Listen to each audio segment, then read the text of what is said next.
ഓം ശ്രീനാരായണ പരമഗുരവേ നമഃ. ഓം ശ്രീ ശാരദാംബികായേ നമഃ. പരബ്രഹ്മസ്വരൂപനായ സ്വാമി തൃപ്പാദങ്ങളുടെ പാതാരവിന്ദങ്ങളിൽ ശതകോടി പ്രണാമം. അറിവിന്റെ ദേവത ശ്രീ ശാരദാംബയുടെ പാതാരവിന്ദങ്ങളിൽ ശതകോടി പ്രണാമം. ശ്രീ ഗുരുവും ശ്രീ ശാരദയും എന്ന നമ്മുടെ കൂട്ടായ്മയിലെ പ്രിയ ആചാര്യൻ ശ്രീ മനോജ് ശാസ്ത്രി സർ, പ്രിയ ആചാര്യ ശ്രീമതി സുലേഖ ഷാജി മാം, ബാലവേദിയിലെ പ്രിയ മേഘ ടീച്ചർ, ഗ്രൂപ്പിന്റെ പ്രിയ അമരക്കാരൻ ശ്രീ അനിൽജി, അഡ്മിൻ പാനൽ അംഗങ്ങളെ, പ്രാർത്ഥനകളാൽ ഗ്രൂപ്പിനെ ധന്യമാക്കുന്ന ഗ്രൂപ്പിലെ പ്രിയ ആത്മമിത്രങ്ങളെ, ബാലവേദിയിലെ കുഞ്ഞുമക്കളെ, ഗുരുസ്ഥാനീയരെ, ഏവർക്കും എൻ്റെ ഹൃദയം നിറഞ്ഞ നമസ്കാരം.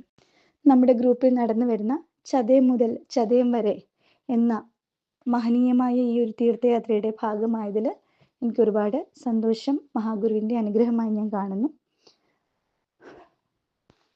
ഗുരുവിൻ്റെ സശരീരനായിരുന്ന കാലത്തുള്ള ജീവചരിത്രങ്ങളും മറ്റും വായിക്കുമ്പോൾ എത്രയോ മഹത്തരമായിട്ടുള്ള അനുഭവങ്ങളാണ് ഓരോ ആളുകൾക്ക് ലഭിച്ചിട്ടുള്ളത്. എത്രയോ അത്ഭുതങ്ങളാണ് ഒരു അത്ഭുതം എന്ന നിലയിലല്ലാതെ വളരെ സാധാരണ മട്ടിൽ ഗുരു കാണിച്ചിരിക്കുന്നു. ഇതൊക്കെയും അങ്ങനെ നടന്നു പോകുന്നത് പോലെ വളരെ നിസ്സാരമായിട്ടാണ് പല കാര്യങ്ങളും ചെയ്തു വച്ചിട്ടുള്ളത്. ഒരു യോഗിയും ഗുരുദേവനും തമ്മിലുള്ള ഒരു സന്ദർഭം നമുക്കൊന്ന് നോക്കാം. പണ്ടൊരിക്കൽ ഒരു വലിയ സന്യാസി ഗുരുദേവനെ സന്ദർശിക്കാനായി ശിവഗിരിയിൽ വന്നിരുന്നു. ഗുരുദേവൻ അപ്പോൾ അരുവിപ്പുറത്തേക്ക് പോയിരുന്നു. സന്യാസിക്ക് മലയാള ഭാഷ വശമില്ല. ഹിന്ദി, തമിഴ് മുതലായവ അറിയാം. അദ്ദേഹം ദീർഘകായനും അതിനൊത്ത ശരീരപുഷ്ടിയുമുള്ള ആളായിരുന്നു. കാഷായ വസ്ത്രമുണ്ട്. താടിയും മീശയും എല്ലാം വളർന്ന് നീണ്ട് പൊക്കിൾ വരെ എത്തിയിട്ടുണ്ട്. രുദ്രാക്ഷമാലകൾ കൊണ്ട് ശരീരം മൂടിയിരുന്നു. എപ്പോഴും ഭസ്മലേപനം ചെയ്തിരിക്കും. ഒരു ദണ്ഡും ജലപാത്രവും പൂജയ്ക്കുള്ള സാധനങ്ങളും കുറെ സാളഗ്രാമങ്ങളും കൈവശമുണ്ടായിരുന്നു. എല്ലാ ആസനങ്ങളും അദ്ദേഹം ശീലിച്ചിട്ടുണ്ട്. ഓരോരോ ആസനങ്ങളിൽ മാറി മാറി ഇരുന്ന് നിത്യവും ധ്യാനം നടത്തി വന്നു. സ്വദേശം ഏതാണെന്ന് ചോദിച്ചാൽ എല്ലാവരും ഊരുതാനെന്നും, പേര് ചോദിച്ചാൽ കടവുൾ പേരുതാനെന്നും പറഞ്ഞിരുന്നു. എല്ലാവും ഊരുതാനെന്നും, സ്വദേശം ചോദിക്കുമ്പോൾ എല്ലാവും ഊരുതാനെന്നും, പേര് ചോദിച്ചാൽ കടവുൾ പേരുതാനെന്നും പറഞ്ഞിരുന്നു. സ്വാമിയെ പാർത്തുതാൻ പോവേൻ എന്ന് പറഞ്ഞ് ശിവഗിരിയിൽ താമസിച്ചു.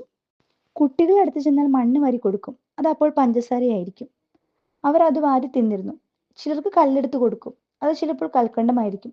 ഇപ്രകാരം ചെല്ലുന്ന കുട്ടികൾക്ക് എല്ലാം കൊടുത്തുകൊണ്ടിരുന്നു. ഈ രീതിയിൽ 3 ദിവസം അവിടെ താമസിച്ചു. ഗുരുദേവനേക്കാൾ മഹാനായ ഒരു യോഗി ശിവഗിരിയിൽ എത്തിയിരിക്കുന്നു എന്ന് കണ്ടവരെല്ലാം പറയാൻ തുടങ്ങി. 3-ാമത്തെ ദിവസം ഗുരുദേവൻ മടങ്ങിയെത്തി. വലിയ തുരങ്കത്തിന്റെ മുകളിൽ നിന്നും ശിവഗിരിയിലേക്ക് പോകുന്ന റോഡിലേക്ക് തിരിഞ്ഞപ്പോൾ ചില ഭക്തജനങ്ങള് ഗുരുദേവന്റെ പിന്നാലെ കൂടിയിട്ട് ശിവഗിരിയിൽ ഒരു വലിയ യോഗി വന്നിരിക്കുന്നുവെന്നും കുട്ടികൾക്ക് മണ്ണും കല്ലും വാരിക്കൊടുത്താൽ അത് പഞ്ചസാരയും കൽക്കണ്ടവുമായി തീരുന്നുവെന്നും അവരെല്ലാം വാങ്ങി തിന്നുന്നുവെന്നും ഗുരുദേവനെ അറിയിച്ചു. അതെല്ലാം കേട്ടിട്ട് ഗുരു കൊള്ളാമല്ലോ എന്ന് മാത്രം മറുപടി പറഞ്ഞു.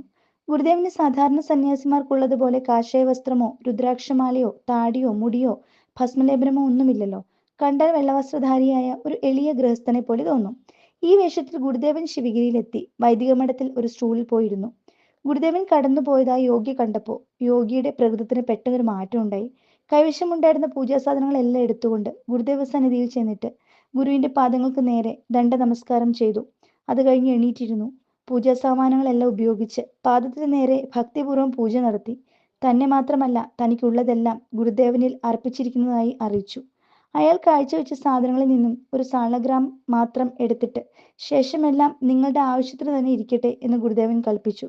ഗുരുദേവനെ ദർശിച്ചപ്പോൾ ആ സന്യാസിയിലുണ്ടായ ഭക്തി ആദരവുകൾ നേരിൽ കാണാൻ ഇടവന്നില്ലായിരുന്നുവെങ്കിൽ ആ സന്യാസി ഗുരുദേവനേക്കാൾ മെച്ചപ്പെട്ട ഒരു മഹായോഗിയായിരുന്നു എന്ന് ആളുകൾ വിശ്വസിക്കുമായിരുന്നു.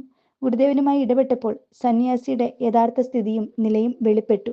ഗുരുദേവൻ സിദ്ധി എന്ന നിലയിൽ അന്യരെ ബോധ്യപ്പെടുത്താൻ യാതൊന്നും ചെയ്തിരുന്നില്ല. രോഗികൾക്ക് മഹാവൈദ്യൻ, യോഗികൾക്ക് മഹായോഗി, സന്യാസികൾക്ക് മഹാസന്യാസി, പരബ്രഹ്മസ്വരൂപനായ സ്വാമി തൃപ്പാദങ്ങളുടെ മുൻപിൽ എല്ലാവരും ദീർഘദണ്ഡ നമസ്കാരം ചെയ്യുന്നു. നമുക്കും നമസ്കാരം ചെയ്യാം ആ പാതാരവിന്ദങ്ങളിൽ. ആ മഹാഗുരുവിനെ ധ്യാനിച്ചുകൊണ്ട് ഓരോ ദിവസവും നമുക്ക് മുന്നോട്ട് കൊണ്ടുപോകാം. ഏത് വിഷമം വന്നാലും ഏത് സങ്കടം വന്നാലും ആ മഹാഗുരുവിൻ്റെ പാതാരവിന്ദങ്ങളിൽ ദീർഘദണ്ഡ നമസ്കാരം ചെയ്യുന്നതായി സങ്കല്പിച്ച് ആ ഗുരുവിൽ നമ്മുടെ സങ്കടങ്ങളും വിഷമങ്ങളും ഒക്കെ സമർപ്പിക്കാം.